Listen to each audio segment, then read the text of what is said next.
Well, let's get more analysis on all of this. I'm joined by Ulrich Brueckner in Berlin. He's a professor of European Studies at Stanford University, the German capital. Are you expecting any further significant announcements from European leaders similar to the one by Keir Starmer about boots on the ground? Do you think he'll be joined by European allies in that as Europe over the coming days looks to present a strong and united front?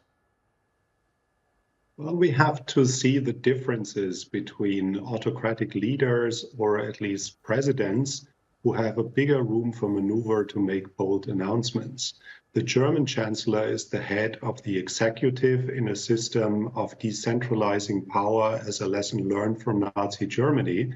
And he is a lame duck because we expect him no longer to be the chancellor after Sunday when Germany has parliamentary elections. So he's definitely not in a position to make bold announcements. And although he was framed as one of the leaders in the European Union, the EU is also not designed to be based on personal leadership. This is an organization of sovereign states, and everyone faces constraints domestically.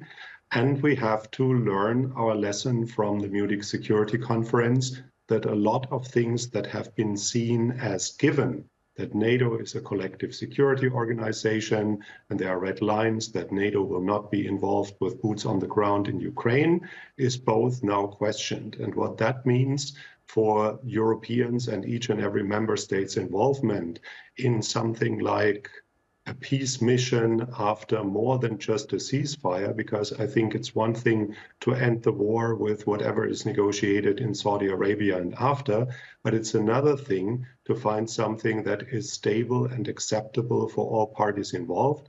This is a completely different story, and that needs more time, and it's also needing more legitimacy for whatever political leaders will announce.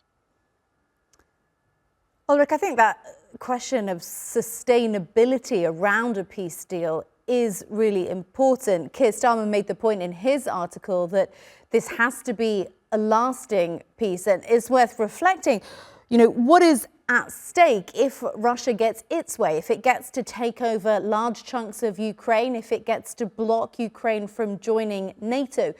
Do you think, are you in the camp of people who think that potentially that could leave Russia in a year or 2 years down the line to continue an offensive either in Ukraine or somewhere else in Europe? Do you think that's a reasonable thing to think? That is a reasonable scenario, and Russia is euphoric about the result of the Munich Security Conference, because if you question the core values and principles that NATO is based on, then the question is, what is happening in Europe that from the current American administration is worth being defended?